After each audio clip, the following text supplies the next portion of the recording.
All right. So again, I just want to reiterate that these are futures that are on the roadmap. We're looking to get this stuff out second half of this fiscal year, and so I've been demoing this for over a year and a half. But the first stuff that I was demoing was sort of to see how it worked, how it would catch on, etc.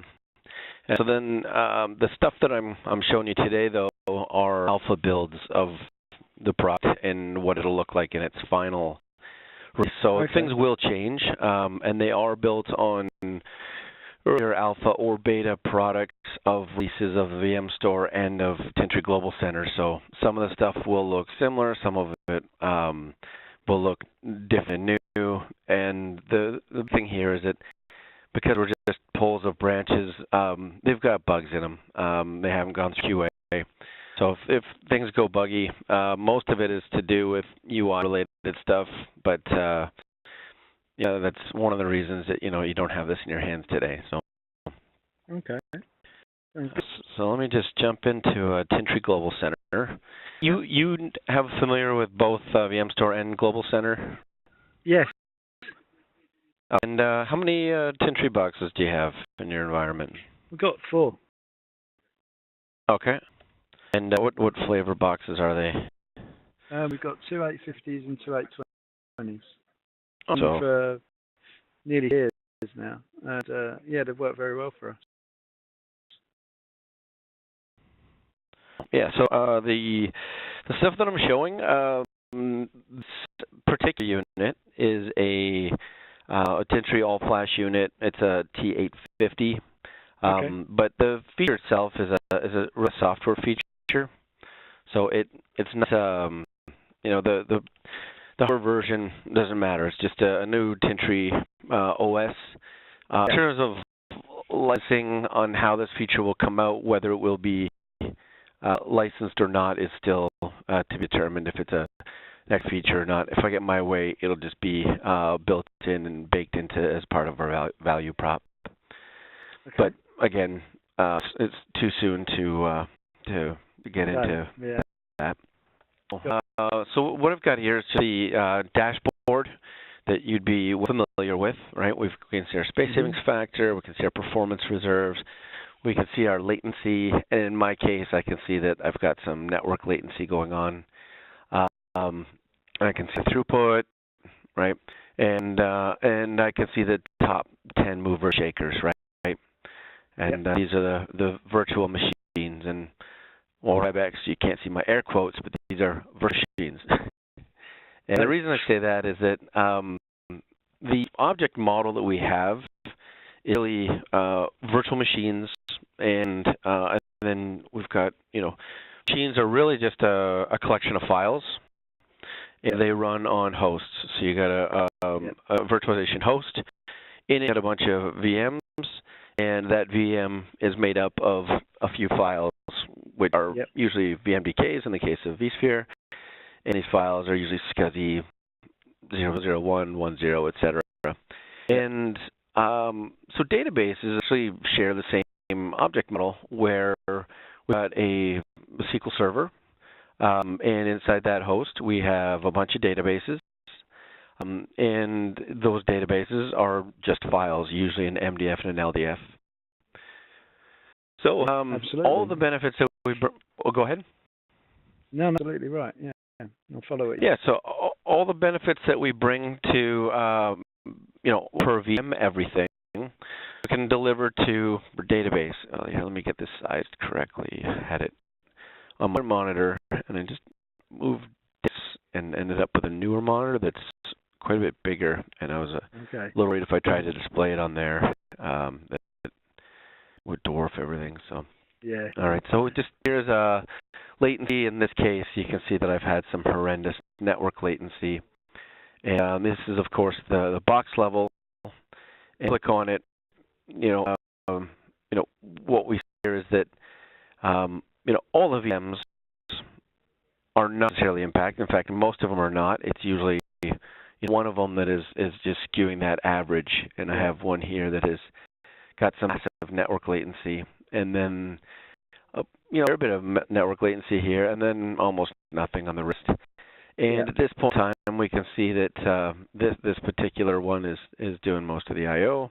Yeah. And if I were to look at let's just back out a little further here. Let's see if there's something of interest. That's on IOPS. Let's see throughput. And let's back out here. And what we see is that is saturating a 10 gig connection here at 200 megabytes per second, and is adding some network latency as a result.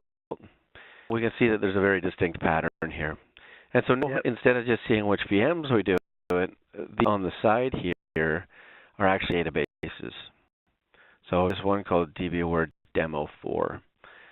So I can go in and drill down into my VMs and see if anything's going on here. Now, again, we're shoehorning something into our existing UI. So where it says virtual machines, this is probably objects.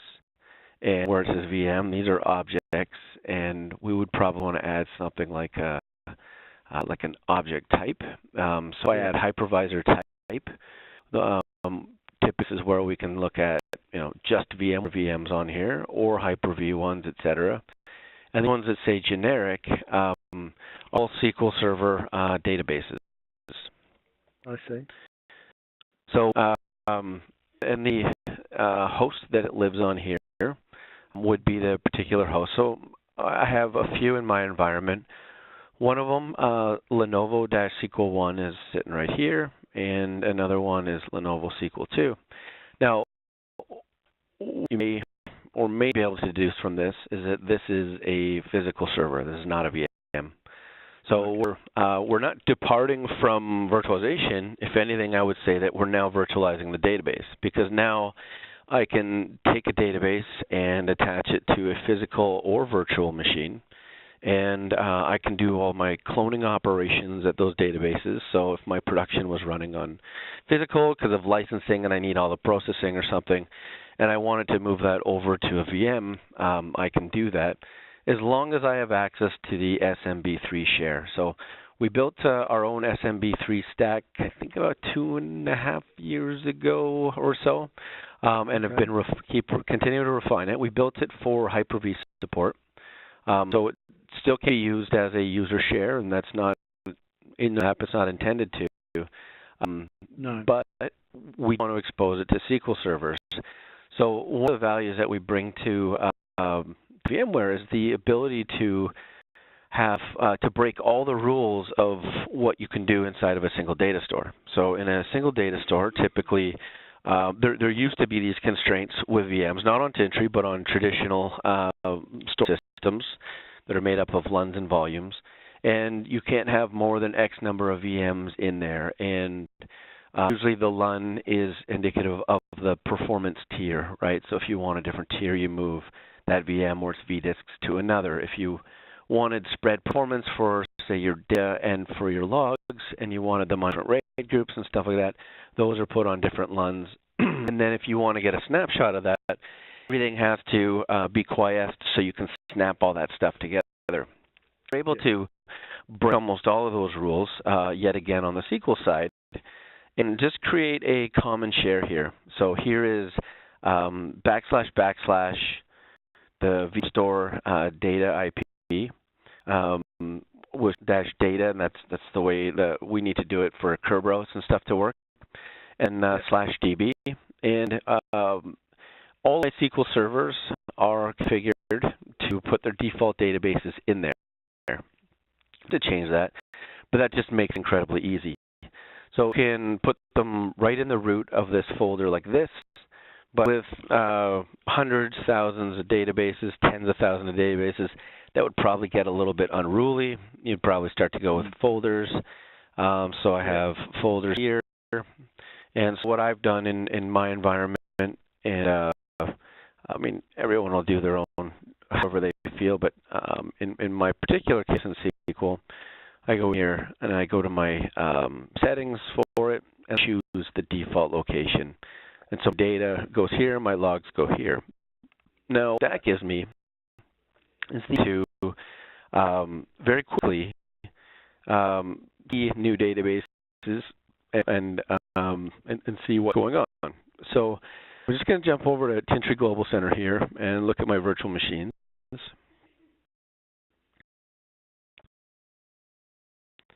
And I'll just go into this guy right here, and I'll just create a new database. And WFW, that's it. Like John, database created, super simple. And, well, why did I have to pick the one that's quite loaded? So 40 of these cores are completely consumed by SQL right now, and I can't use all 56. It's just a licensing thing from SQL that I'm using. But right. yeah, I did pick one that's pegged, which is fine. So there's my WFW, and if I go through here and look for WFW, oh, not yet until we do a refresh. Sorry, here, and then it goes up. Now that is different than with VMs, because with VM, when we do a refresh, we only poll the hosts every 10 minutes or so, and for different kinds of polling. So default's every 10 minutes, but then there's other actions that are a full inventory that are every couple hours.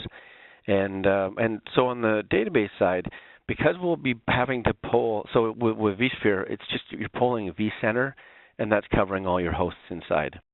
I have several vCenters, up to 16 we support on a single VM store. Database side, we're expecting that you're going to have hundreds to thousands of SQL servers. So in order to be easier, we've automatically added a tiny little extension into SQL. Right here under Management Extended Events.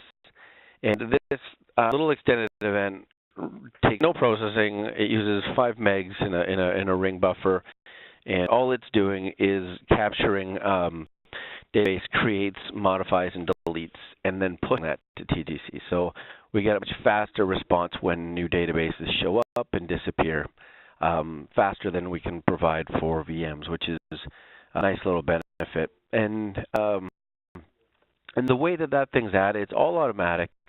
Under this extensions tab, and this is a tab that you would not have seen before. It's new, built for this.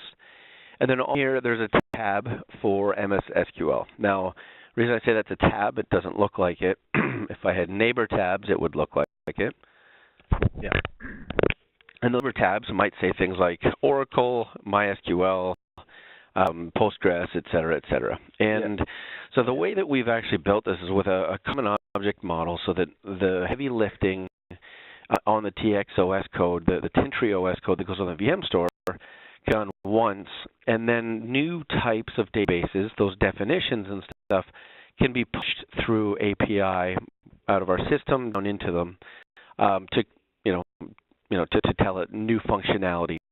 And so what this is going to do is let us take additional databases support much faster than SQL, because we're building it out much more robust and anticipating future stuff. So with SQL here, what we do is, this is like hypervisor managers. We need to create an entity for all of our SQL servers. Now, our most recent additions here is using that little extended events thing. There's some unique info in there, so that if I were to add another SQL server that were the same, but I added it by IP or a slightly different name, or I used short name versus fully qualified name, that's not going to matter. It'll just recognize that, hey, I've already seen this SQL server. Otherwise, what happens is we get a duplication of databases. It looks like they're there twice. So yes, so this is sort of what we're doing behind the scenes. And the endpoint is as easy as the host name, the port we're going to use.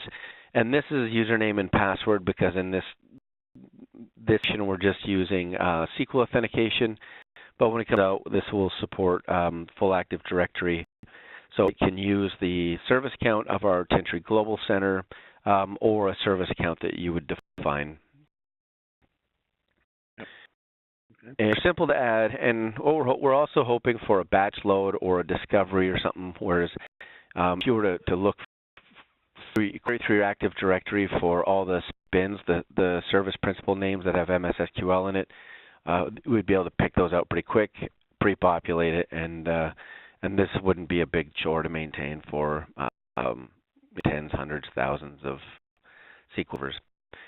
And this is, all that's required from a setup on the SQL side. Even that default database location is an optional thing. You don't need to do all the cloning and stuff that I'm going to show you. But doing it means that creating a new database is incredibly simple. So whereas before, what you would try and do is you're looking for a storage that has enough capacity for your database, has the right performance characteristics, the right protection characteristics. You're going to probably separate your data and your logs, and even if the VM, there's quite a bit of process, with the exception of if that VM happens to live on Tintri. But even on Tintri, I recommend that any SQL VM has at least 7 disks on it, which would be your OS, page, data, logs, data, temp logs, and then an arbitrary one for backup. But if you have a lot of databases on there, I would suggest a lot more vDisks on there and pair up your data and logs in vDisks. Yeah. Back here to see if anything is going on with any of these. I can see that the Tally Bits 5M clone has some activity.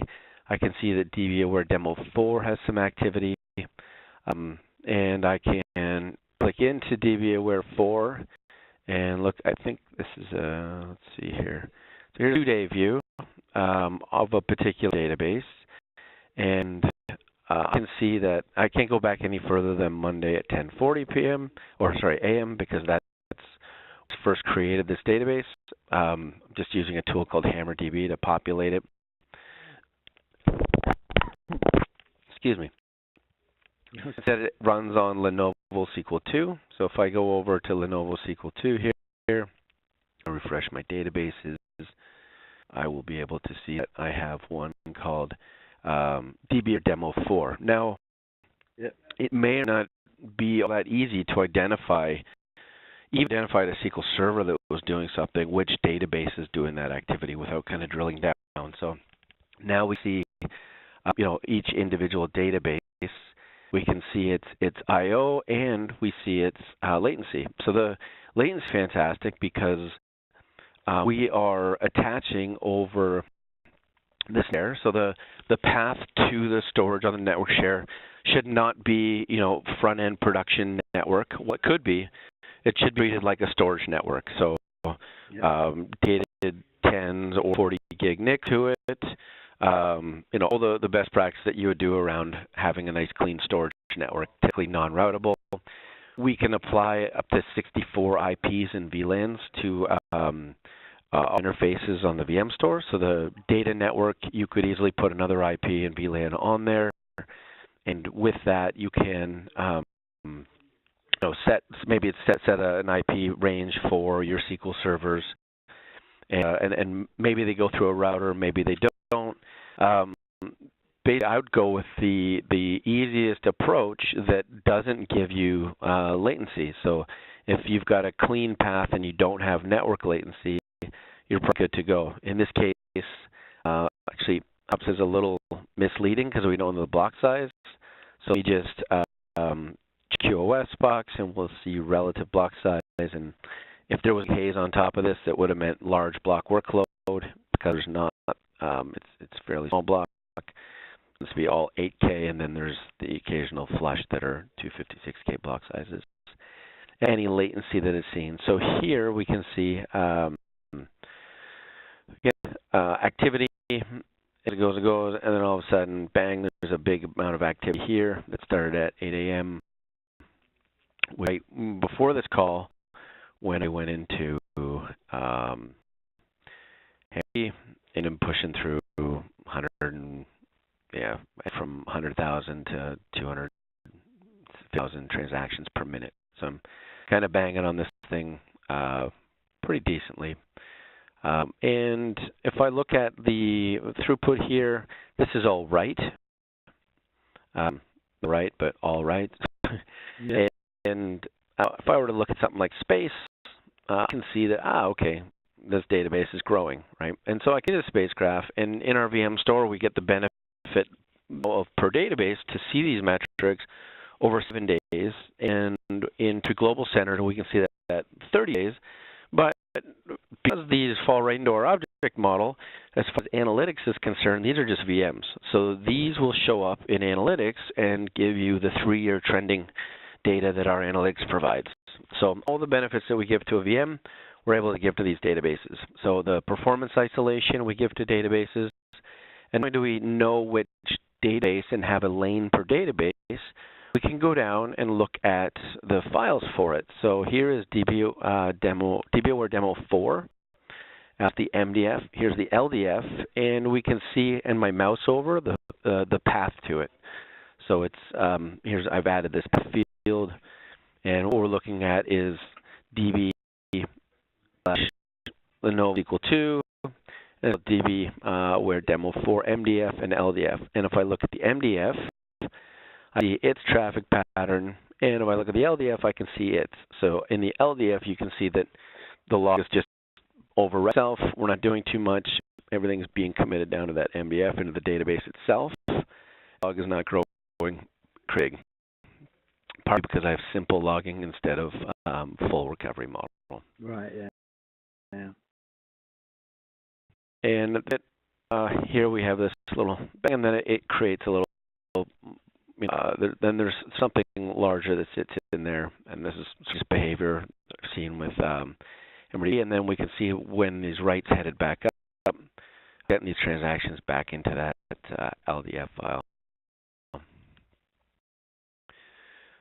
So this hopefully is proof that we get that simplicity of just throw it in the big bucket. Because I mean, ultimately, what would you rather do? Have to subdivide things out of necessity and balance which databases go in which storage groups, et cetera, or throw it all in one big bucket. It speeds up your database provisioning times and gives you all the benefit as if you went and created individual LUNs for all the files with the visibility there. And from the problem-solving perspective, if there's any latency to worry about, we can easily see that as well. Yeah. Yeah, I think it's good the way that you've used your interface, used it basically to give you the same metric kind of feel, so you don't have to relearn something. That's very good. And also, I like the fact that you mentioned that in terms of the performance, that it can apply the same performance algorithm. So if you've got a database that presumably is using a lot of I/O, you can then sort of like have Tintri automatically upgrade that database's importance, I suppose, in its own internal algorithms in order to make that database perform to what the user is expecting. That's the graph of performance reserves, and if I click, these are all the entities. These are VMs, these are databases. These are the top 10 that have some kind of stake here. I see a bunch of write operations from this HR data and finance, and so whereas over here, there's no HR data to be seen. After we've gone and seen some I/O for it, we can see that HR data now gets a 9.2% share of the box, and that comes at a cost of some other things that, it's kind of use it or lose it on the performance reserves perspective. Yeah. Here's an example of lose it, where we had something that was large and hitting, so Brent was hitting pretty hard here, and had reserves up in here, or maybe that one didn't have reserves. It didn't cut, may not have been all that heavy, actually. The activity could have been a small working set, just hitting the same things over and over. Yeah. But I get you. sooner or later, use it or lose it, it'll drop off, and you won't have that contributor there. So DB-aware demo 1 was 5.4%, and now it goes down to 2.2. So yeah, with all of our algorithms that on the hybrids, they've done. That's what's given you that 99% from Flash for pretty all your VMs, and if there's any one or two VMs or a few that have a very large working set and it all doesn't fit in Flash, then the benefit of that particular working set not flooding everything else out, so they all have some entitlement of Flash. Okay. And on the dashboard, can you see these and the VM performance separated on a separate dashboard, or is it combined? Yes and no. So yes, I mean in terms of looking at virtual machines, we would go to filters here, and let's add remove columns. Let's get an overview here, and this is where I can go to VM type. It's hypervisor type. We could choose just the VMware VMs or unknown, which is we changed, and these are just databases. So now we can look at just your databases this way. And we could also look at all the ones on a particular host real easily. Right, yeah. So list here, just databases that are on SQL Lenovo 1 should match this list here perfectly. And so here's, we can show this right away. 5M clone test 1, clone test 1, snap -1, snap -2, etc. And so they're all listed there. Okay, yeah. So we filter things. Now let's see the actions that we can do with stuff. So while I'm here, let me pick on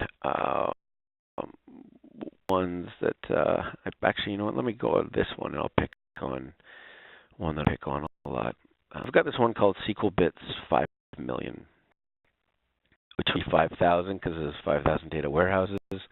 But I had a bit of latency online, and my key got stuck, so it became 5 million. And so we can see the files for that // they live in some path somewhere. Just happen to live in a subfolder, and they happen to have a name of the MDF and LDF. You know, this is really kind of arbitrary because we've made it really easy to figure out where these paths are on the VM Store UI. But if you didn't want to do anything on the VM Store UI, and your database add-ins probably don't, so they just know that, hey, I've got this massive share. They can look at capacity of that share. The capacity of the share automatically adjusts its logical size, the capacity, based on the real space savings factor of the data in it. So in this particular all-flash model, I'm getting a 4.1x spacing factor. I have 29.6 logical terabytes fitting inside of 7.3 terabytes of physical flash space. And live data, you know, how much of that is snapshots? It's almost a terabyte. And then the free space. So the nice thing here is that just like in VMware, you don't have to go look at your space savings and everything else to figure out what's going on. We present everything logically, and it's just if you've space, go ahead, use it. All your monitoring for a folder that you may have, or in the case of VMware on data stores, when that data store hits, you know, 75%, you get a warning. When 90%, you get the different alerts. They'll trigger, even if you start to introduce data that does not compress and dedupe very well. That just the data coming in will have larger weight to it and end up driving your space savings factor down.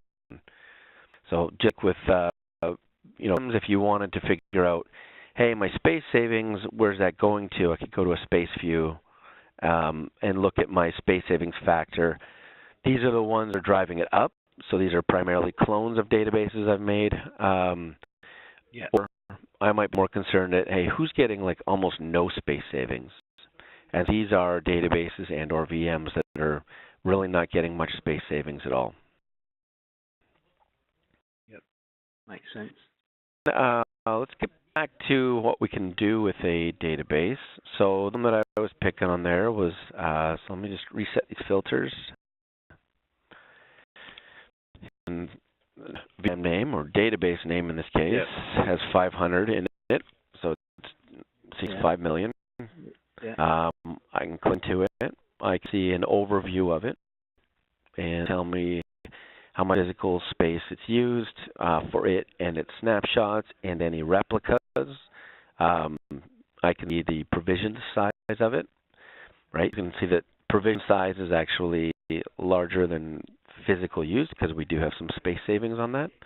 If we go to settings, this is where we can configure snapshot policies. So now we can snap databases at whatever frequency we want, independently from one another, as opposed so the same benefits of doing that for a VM in a LUN is you don't have the churn of all the other VMs. So if you use some other databases, like your Tempty, for example, it has a lot of churn, you probably don't want to capture that.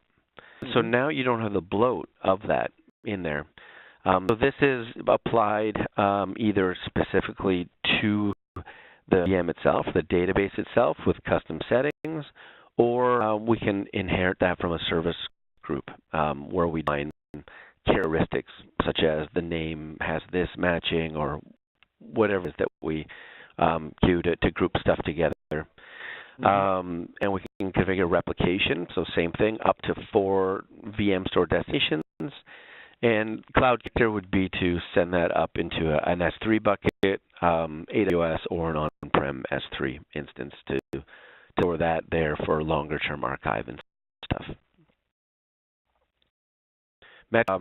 What you normally see on the VM Store UI, an internal project called One UI that is consolidates that. So your Tintri Global Center will be the place to see everything. And so this will replace what you see on a VM Store UI. It's all done in HTML5. There's a lot of pressure to get this done because Flash is going obsolete and it's got security risks and browsers bark at and all those things, right? Yep. And so we can look at the history here, looking at I/O. We can look at all of our different stuff. We can see the real-time stats out of here. This is a clustered view, meaning combination of this database and any replicas it has. And in this case, I don't have any other replicas. It's just the live VM store. And when I go to VM store not clustered, the real time will start coming out every 10 seconds.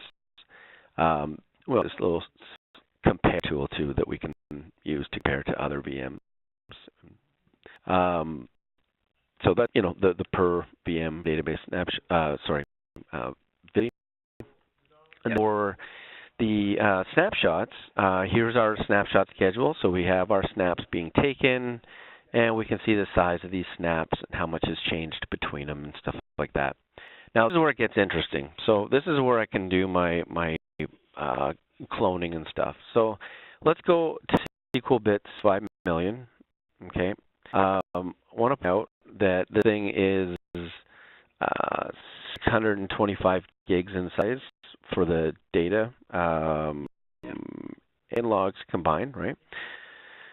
So it's big. And when we make an intelligent clone on it, whether that is done on an all-flash or hybrid, we're getting clone dedupe. So even the hybrids would give you this kind of dedupe of cloning. So just like when you clone a VM, either through TreeUI or using AAI plugin, it'll offload it to the Tintri side, and your new VM becomes 0 in size, regardless of how big the original is.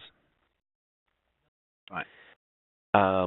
So be a heck of an operation to read this 600 gigs for a database is decent-sized. It's in some environments to be huge, in others it's tiny. If you've got tens of terabytes for databases, this is quite small, but it should prove a point that when I make changes, what I'm going to do is just take the whole thing and present it elsewhere. So even though, for the sake of this demo, I'm just going to go in and edit rows on this customer table, I'm only going to change a few bytes on it, or a few bits probably, but just know that could have rewritten in the entire database, done a total reindex and defrag and everything else, and the operations will take the same amount of time, regardless of how much has changed or the size of the database. Then we'll go 8 4 a.m. Right down here, Mark is I just changed some data, right? It's not important. We changed just to know that normally, you'd want to just take the latest copy of prod or whatever, right? Or latest copy of a database. A bunch of stuff changing. In order to demo it, we have to actually see that the data's changed. So I can go over here and I can say, okay, let's just clone it. And the claim of this will be Mark want to be impressed. And we'll choose which SQL server based on the ones that we've added on the extensions tab. So I could put it onto the same server or another server, and this is another physical server, or put it on a virtual machine. Doesn't matter. It's just going to, as long as that system has access to the SMB3 share, we're good to go. So by scenes, I created a group, and I've added the accounts for the SQL servers into that group, and they have permissions to the store. So this is SQL 1, and I'll just go over here and refresh on this, and we can see that it's not yet, right? Yep. And go back over, and we come back. We go back to our databases, refresh, and here's Mark wants to be impressed, and tables.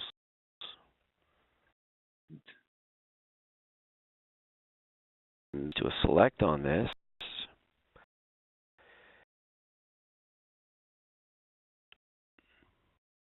Oh, not this again is the. I should have gone the other way. Take the one that's not busy, and clone to it, because again, this thing's being pretty pitted on the SQL side. Yeah. But yeah, it's been updated. It's been changed, and we have a full copy. So if we look at this thing, this looks and feels like a full database. If I for Mark, there's Mark wants to be impressed, so we can see that it's now up. Yeah. Well, metrics around it. We'll start to see new metrics for it, for I/O and stuff like that. It's so at size right now. This will adjust once we get some activity on it, but until then, it's like this. So. And so let me just go back to that source VM, the 5 million. Well, that's another change to it. So you see here that a snapshot was automatically created. And if I add a new field here called clone count, we'll see that we have a reference to it. And this is where the field shows up, I believe.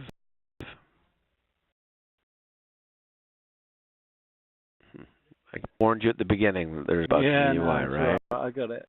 Something that I routinely do and usually shows up, but let's just see time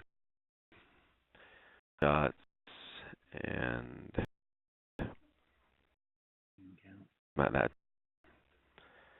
one here.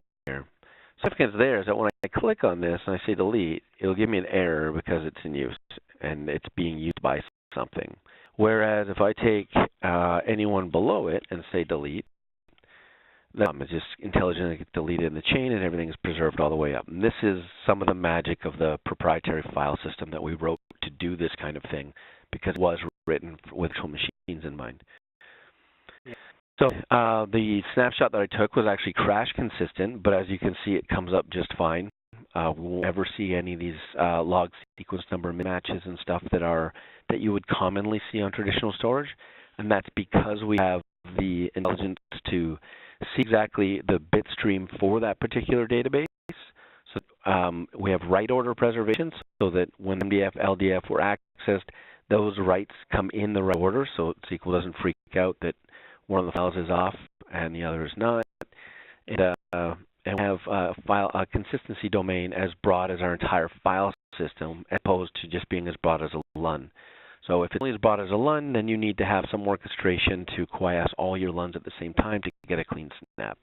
A huge advantage on the Tintri side of things that we can apply natively to a database, but that logic still applies to SQL VMs today with crash consistency.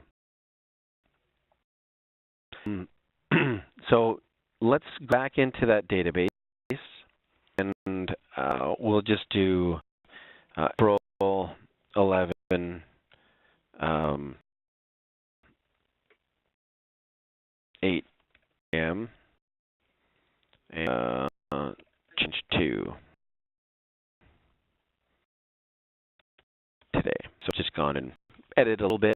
So this time I'm going to use an option called force clone. So force clone says, hey, I want to do a clone, but I want to overwrite an existing database. So when we go to production with this, probably won't be called force clone. It'll probably be called update existing database. So instead of asking for database name here, this is where we are presented with a list of all the databases that already exist on all the SQL servers within our management. Another thing to note is that all these databases here are the ones that are on the VM stores being managed here.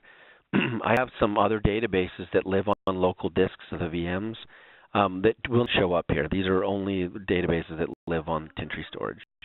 Okay. So here's the database we want. Mark wants to be impressed. We don't need to fill in share. We'll probably go to this when it's productized because it already exists on a specific share, right? But there's maybe we'd want to change it to a different share. So it's debatable whether or not this option is valuable or not. But I think if it were pre-populated, that would save you some clicks. Before I clone on this, I'm just going to go back over to this and my select query on this, and it's not updated, right? An existing database. So now I say clone, and do it, and I run that same query. Fast. If I hit it fast enough, I can catch it in flight while it's being removed and added.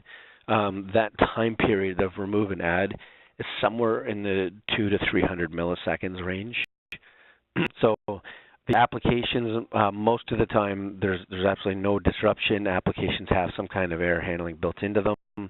So now, if we had our dev database, we just update it with latest prod and keep updating that. The applications would just keep on connecting to it, or throw an error and then just reconnect and okay, what was that? Hey, I don't know, but it's good now, right? So very short amount of time, which other method would take a long time to remove this, add the data there somehow, transfer a back file, whatever it is, back file right to new MDFs, LDFs, and it's kind of a mess. So here's an option to do something incredibly quick. And what's cool here is that this new database is now it's a base of its own, right? This is treated completely independent, just like any of our VMs that you clone. You do what you want with this thing. So if I go down to the table and I add this one, and I picking on the SQL server that's totally pegged. Anyway, we'll jump over to change on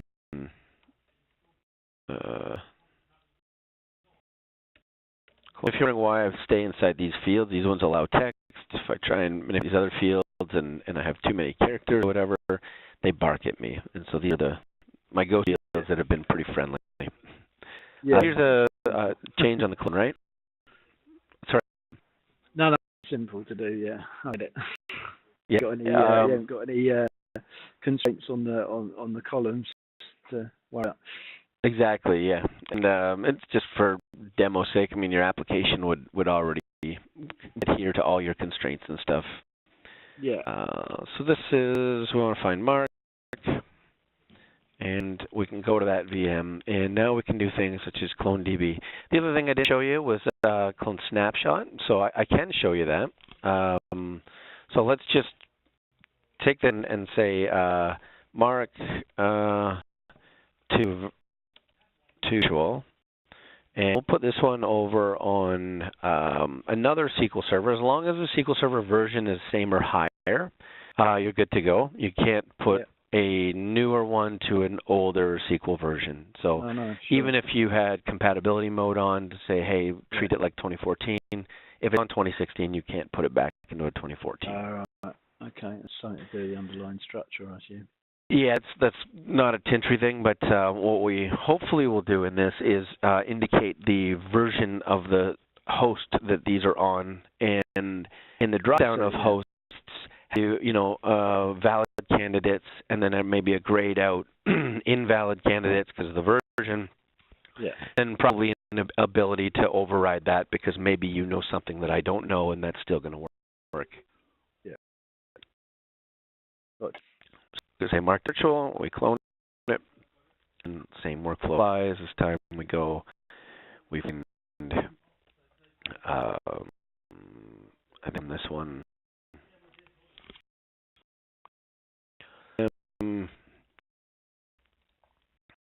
Databases and mark to virtual and tables and customer.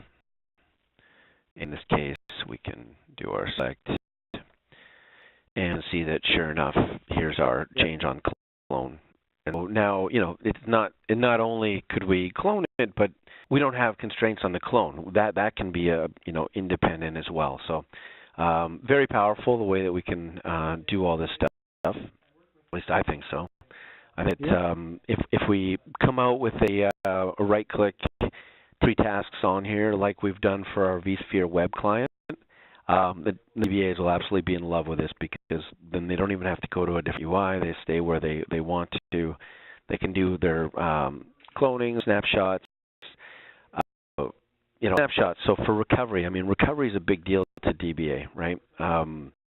Like what's the of maintaining thing, and if you got any kind of issues, and there's always some kind of problem, and they want to recover, recovering can be incredibly fast and easy. So if we were to go back to our reference database, the SQL 5 million here, and go look at it,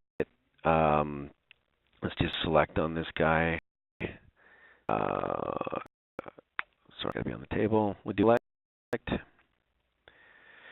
And see that you don't see that change on virtual, right? Because that did not happen here. We get the data, and if we wanted to revert back to before we began, we can do that quite easy. So we can just say million, and we want to do it in place, or we may want to do it to another. So if I just pick any snapshot before any of the other ones before the changes I made there. I can click, I can click clone snapshot. It was grayed out though, but it should not be grayed out. So that's just a UI thing we've got to get a handle on. Let me just get over to, what was the name of it? 1 million. Look at our shots. And on this guy, clone snapshot shows up. If I did force clone, I could do it back over top of itself, or I could go here, and I could say SQL B.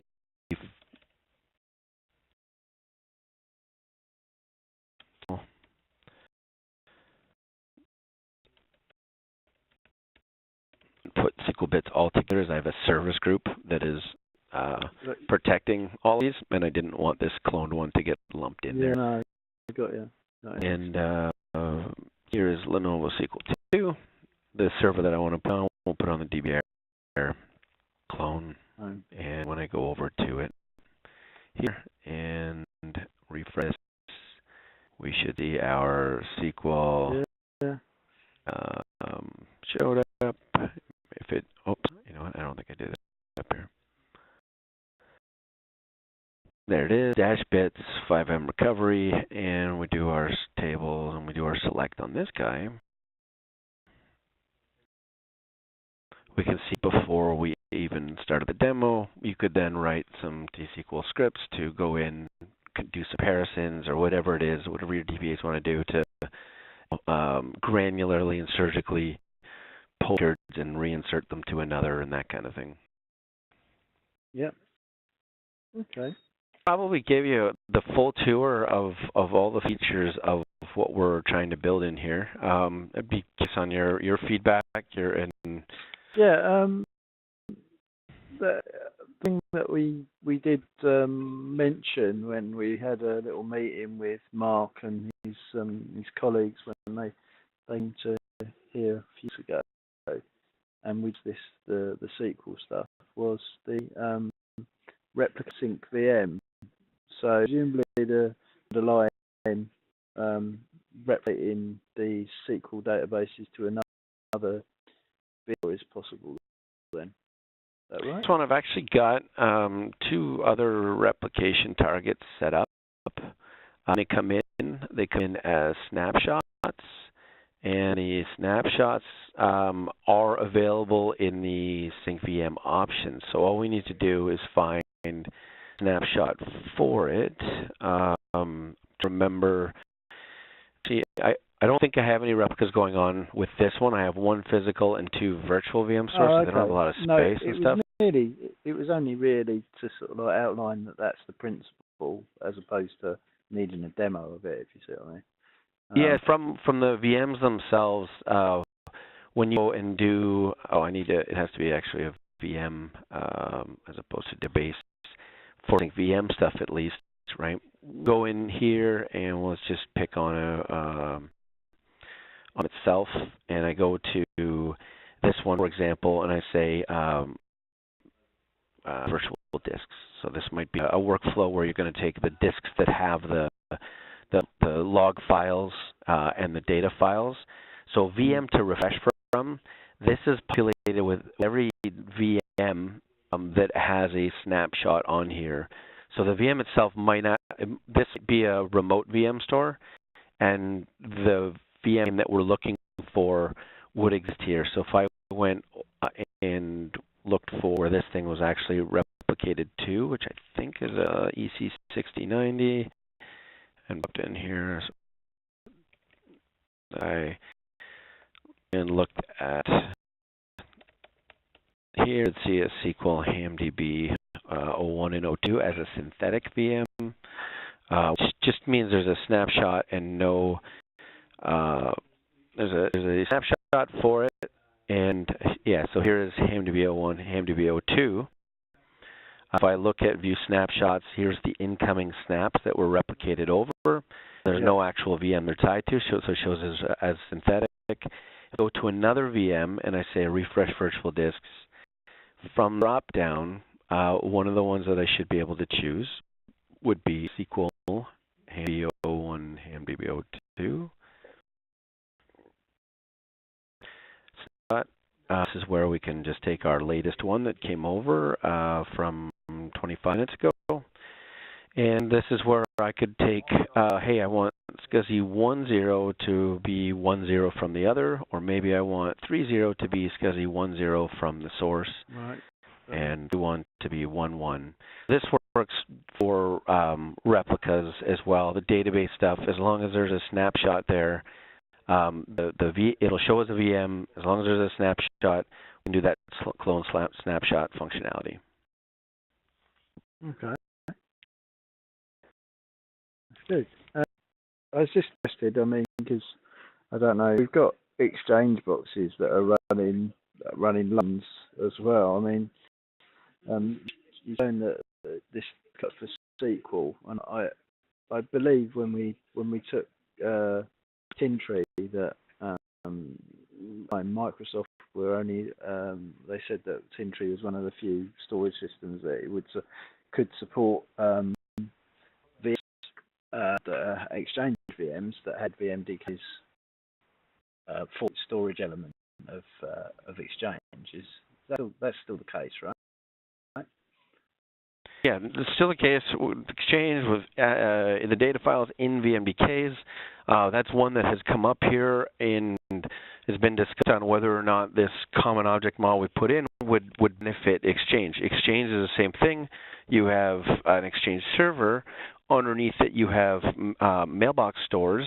Those mailbox stores are composed of files. So, in theory, we could put Exchange here. as long as Exchange supports files directly over SMB3, which I think it does, but I'm not certain. SQL introduced that in SQL 2012 and above. So anything lower than SQL 2012, so 2008, does not support databases over an SMB3 connection. So so that direction that we could take this, you would have an Exchange tab sitting here, and all that functionality would be there. And we would just need to figure out what the APIs are to talk to Exchange, to mount mailbox stores and remove them and that kind of thing. Yeah, because from our point of view, I mean, at the moment, management is a bit of a. Certainly, I can see the benefit of using what you've demonstrated for SQL, and it would equally be very useful for something like Exchange as well, as long as there was a way of ultimately backing it up or replicating it, and making sure that you didn't have any corruption. So if that can be done as well, that would be very interesting as well. Yeah, the ones that we targeted right away were for elements that have a lot of EMs, but they have a few physicals. And we're like, well, what are your physicals? Why won't you virtualize them? I heard is that, a big pushback against really large SQL for virtualizing it. It goes for Exchange, because you want all the CPU to do all that online maintenance and everything else.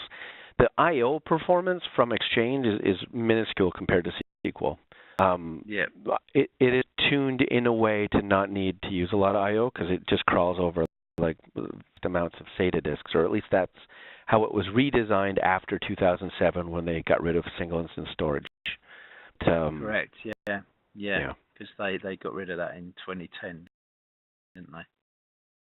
So by getting rid of it, now all of a sudden your files got way bigger because you have to store the attachment for every user. As where, dedupe at the storage side can breathe new life into that. But again, it comes down to how the data is being stored in it, how big these attachments are, and in our case, because we dedupe at 8K boundaries, whether or not those 8K boundaries align or not, because we don't have a variable block dedupe. Right. Well, that's interesting. Yeah. So we have a number of SQLs that run natively on Tintri actually. So haven't obviously done this, so we don't use LUNs for SQL. And I imagine that your management of those SQL boxes is pretty simple. I mean, they're VMs, they run. If they got performance issues, our UI makes it pretty easy to track down if it's an infrastructure problem or not. If you're not seeing latency at the host network or storage layer, then it's probably not an infrastructure problem, and it's probably database needs to be indexed or something like that. And brute force infrastructure is not going to help that. Yeah, correct. So, and also we've got like a large number of SQL servers that with a lot of databases, and so it's quite baffling to work out which one's running on what. And I think that this kind of helps with that actually, because you've got a central view of all servers and databases they have on them without needing to log into several servers or open several instances of your SQL servers in SQL Connection Manager or whatever. So the last one I did that I cloned to a VM, it's the VM itself. So we can go to metrics for the VM and look at the health of it. And the VM up here, we've got metrics for it, right? What kind of how it's doing or not doing in this case. And we have databases inside. Some of them, like this one, TPCC9, we're going to be sitting on my L&M drive. So that's like SCSI, I think 021 or something like that. And then we've got other ones that are sitting on SMB3 share.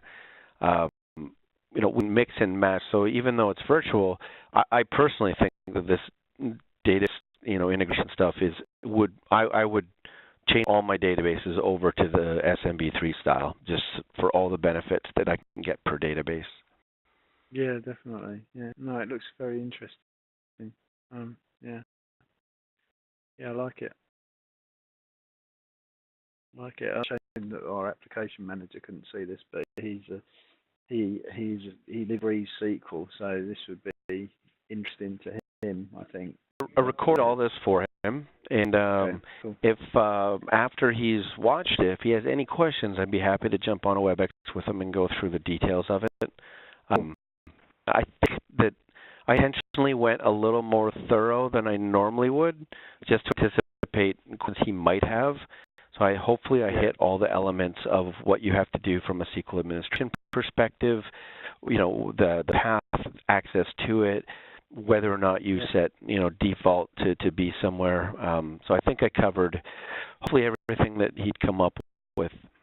And so the only question mark was, I think you said that it's not going to be, it's for release yet. It's later on this year, and and you're not sure about the licensing. I think you said whether or not it's going to be baked in as you put it, or whether it's going to be offered as an option, similar to what SyncVM and Replicate VM are. If it were an option, it might be an option delivered a la carte. It might be delivered in a software suite license already. So if you have SyncVM replication, this would just be lumped in there, or it might be part of the base offering. My preference is base offering so that we can go into environments that would not go to Tintri, because even though they have 98% of their machines all virtual, we'd be the best tool for the job and a perfect fit. They got, you know, a couple SQL servers that are physical, and want a solution that addresses all of it. And while I understand that, yeah, I want, you know, one tool to do it, I wouldn't want to build a house with a Swiss Army knife. I'll take specialized tools for doing the right job. So if I ever tried to do anything drilling into concrete with standard drill or something, you'd know the value of a hammer drill. But if someone was trying to sell you a hammer drill, you're like, I don't know if I really need it. I've drilled concrete. I can still drill concrete. You don't know how much easier it is with a hammer drill versus not, unless you've done that yourself. Unless you've done it yourself, yeah. Right, okay. Yeah, that makes sense. Okay, cool. Yeah, I think that's a good summary. When did and the Tintri OS do you anticipate that this will be released in then? 6 is where it's targeted right now. So 6, for 4, there's 4.5 coming out this summer, and 6 is the one behind it. This, if you looked in here, this one looks like it's on 4.5, but that was just the default branch that we pulled minutes ago, and kind of built this extra functionality into. But okay. It's a shame we don't. I've heard that several times, so we're working on it, though. Okay, cool. It's good to know as well. All right. Well, we've slightly overrun, I think, Rob, but thank you very much for your demo. I really appreciate it, and thanks to Mark for organising it. And, time. And back on the phone, who we didn't do, but thanks. Lurker. Yeah. But yeah, that's great. Right. Well, thanks. Won't hold you up any longer. No. So that's great. So you can get this video to us published somehow, or yep. There's a streaming link that I can send to you. Right. For just after.